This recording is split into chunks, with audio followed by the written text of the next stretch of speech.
Today on the Health Works Here podcast, we're going to meet physician assistant Nena Onyema'awa. She's going to share some of the benefits for patients in choosing a physician assistant for primary care, why she became a physician assistant, and so much more. This is the Health Works Here podcast from Emerson Health. I'm Scott Webb. It's lovely to have you here. I love when Emerson does these, when we get to know doctors and nurses. So that's essentially what we're going to do today. Okay. And as we get rolling here, I just want to ask you, who becomes a physician assistant? Like, why do they do that? Why do they choose that route? And maybe you can talk a little bit about your background as well. An easy explanation is a physician assistant is a mid-level medical provider who practices medicine under a collaborative agreement with a supervising physician, right? But to understand the profession, I'd like to talk a little bit about the history of the profession because PAs, physician assistants, have been around for a really long time. The first class of physician assistants graduated in 1967. So back in the 1960s, there was a shortage of primary care providers. And so a doctor at Duke University at the time decided to start the physician assistant program. So he was looking for a way to remedy the shortage of physicians. And so first, to explain how he came about that, he was very familiar with the fast track training of physicians back in World War II. And so he based his curriculum on that fast track training. And so after a couple of years, the physician assistant profession got federal acceptance and backing. It was seen as a creative way to help remedy the shortage of physicians. And just like that, the physician assistant profession was born, right? Sure. Um, Yeah. Looking today, though, the role has definitely expanded. You don't only see physician assistants in primary care. You do see physician assistants in pretty much every major field of medicine, like cardiology, orthopedics, surgery, obstetrics, and gynecology. It's really expanded. Now, most universities have also started offering it. It's a master's program. And so that means you have to have a bachelor's program to apply for it. You also need to have a lot of clinical hours.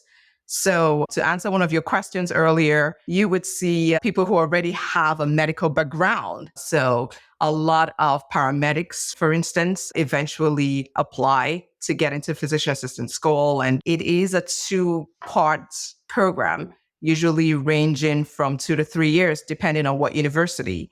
The first part is a very tedious didactic year. Yeah. So you're having classes from 6 to 8 hours every single day for 12 to 18 months. And if you make it through the didactic year, then you move on to the second part of the program, which is the clinical year. At this point, you rotate through every major medical field. After each rotation, you sit for an exam. And once you conclude this process, right, then you sit for a national board exam. If you pass the board exam, then you're certified. Keep in mind, this board exam is repeated every 10 years. So if you're a physician assistant, every 10 years, you have to sit for another board exam. After the board exam, you're certified. Then you need to get a license for the states that you're going to practice in. Licensing is different with each state, but one thing that you have to do to maintain your license, no matter what state you're in, is 100 hours of continued medical education every other year. So you can say you never stop studying. We do about the same thing as doctors do, right? We see our own patients, we diagnose and treat illnesses, we prescribe medications, PAs in surgery, assist in surgery, even PAs in primary care. We do minor procedures, in the office. And even though we might do about the same thing as doctors, we don't have the same autonomy as doctors do, right? To practice in the United States as a physician assistant, you have to collaborate with a supervising physician.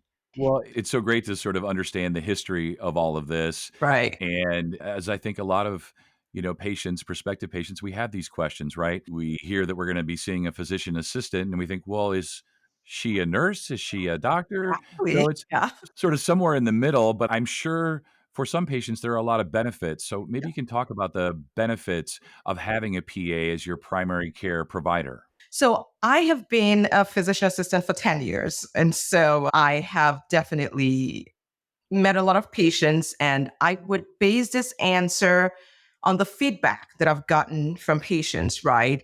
And when I think of the feedback, I can think of a couple of things that I've heard a lot from patients. One would be availability, right? Mid level providers tend to have less patients on their panel. And so naturally, we have a more flexible schedule.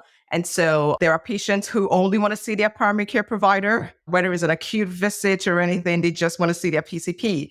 And so such patients definitely appreciate the fact that, there's always an available appointment if they need to get seen for something like a urinary tract infection, for instance, and easily get in. So that's one. Another thing that I've probably heard a lot from patients would be time spent with patients. Once again, this is most likely because we have less patients on a panel as mid level providers. And so naturally, we have more time to spend with the patients. A lot of doctors also have a lot of administrative work that they're involved with, which PAs are not involved with. And so that also gives us more time.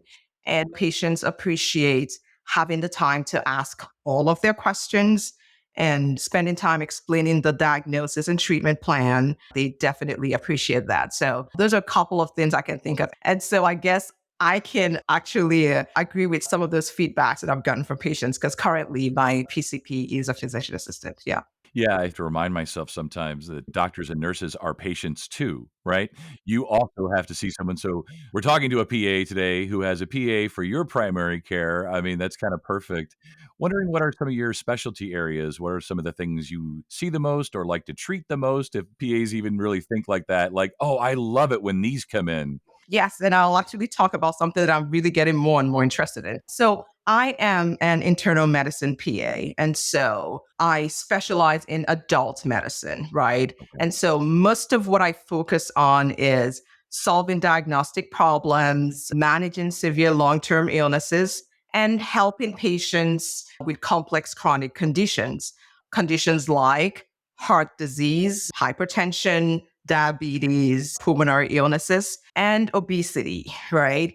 And talking about obesity, I'm getting very interested in obesity management now because obesity can complicate a lot of these chronic illnesses.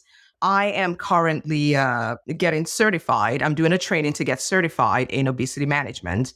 And I am excited about this because, as primary care providers, we always recommend to our patients to lose weight, to help with a lot of their medical conditions, but we don't necessarily give them the tools to help them lose the weight. Right. How do we do that exactly? Right. So that's one thing that I'm getting from this training. I am excited to be able to not just tell my patients to lose weight, but also actually offer them the tools to help them lose the weight. So I'll be opening up slots on my schedule for obesity management once I'm done with this certification. And I'm looking forward to that. It's so funny you say that because my doctor every time says, maybe you could lose a few pounds. And I say, you're right, doctor. Absolutely. He said, I am wearing the same pant size that I was when I was like 18. They're a little tighter than they used to be. But you're so right. Having that extra time because you are a PA to really talk about this and develop strategies. So I just wanted to backtrack just a little bit and talk a little bit more about why you specifically became a PA. Like, why was this a good fit for you? Yeah. Well, I would say I've always wanted to practice medicine, right? But at the same time, I've always wanted something that would give me that work life balance. And when it became time to choose a profession, I looked into all of that. And the physician assistant profession definitely offers me that. I'm able to do what I love doing and also able to spend time with my family. I have a husband and two teenage boys. I love my job and I do get quality family time too. So that's really the reason why I went with the physician assistant profession. Yeah, I can see that as we were talking about benefits for patients, also benefits for you. Yeah. And one of them, as you mentioned, was you don't have the same administrative responsibilities that the doctor might have, that a physician might have, which allows you to go home and spend time with your husband and your kids. And I love that. So, besides our podcast today, which I'm sure is going to turn out amazing, so far so good, how can patients get to know you? I imagine some patients more than others want to sort of vet their PA or their doctor. So, how can they do that? How are you doing that at Emerson Health? Actually, Emerson does offer that. We actually encourage that. So we call it a meet and greet, right? So Love it. we give patients the opportunity to get to meet their primary care provider before getting established. And so, of course, a lot of patients don't care. There are patients who are like, I just want to come in for my appointment. But for patients who want to get to meet their PCP first, we do offer that opportunity at no cost to the patient. It can be scheduled as a telehealth visit or an inpatient visit, usually 10 to 15 minutes. The patient gets to ask questions and see if they vibe with the primary care provider before they That's a pick good up. word. I love that. I was gonna use the word trust, but I love just seeing if we vibe with Nana, Yeah. right? Yes, I've heard that exact word from a patient. Yeah, that's why I chose to use it. Yeah, I love it. That's so great. If patients are interested, obviously, in maybe scheduling something to get to know you or to just make an appointment because they love you so much already, how can they get a hold of you? How can they reach you? Yeah, well, that's easy. They just have to call my office. Like I said, I'm a physician assistant at Emerson Primary Care of Bedford, right? Phone number is 339-215-5100. So they call, talk to my front office staff, and just let them know you want to schedule an appointment with Nana Onyema Owa, right? Wanyamaawa, correct? Onyema Yes, Owa, yeah. And if the name is too tough, just say, I want to schedule an appointment with the physician assistant. Um, right. yeah, we have 6 providers, 3 physicians, 2 nurse practitioners, and 1 physician assistant. And that would be me. And that would Yeah. be you. Well, it's been so lovely to meet you today, learn more about you, learn more about what physician assistants do, how they do it, why they love their jobs, all of that good stuff. Once again, that number is 339-215-5100. And to learn more or make an appointment with Nana or other providers at Emerson Health Primary Care Bedford, 339-215-5100. And thanks for listening to Emerson's HealthWorks Here podcast. I'm Scott Webb. And make sure to catch the next episode by subscribing to the HealthWorks Here podcast on Apple, Google, Spotify, or wherever podcasts can be heard.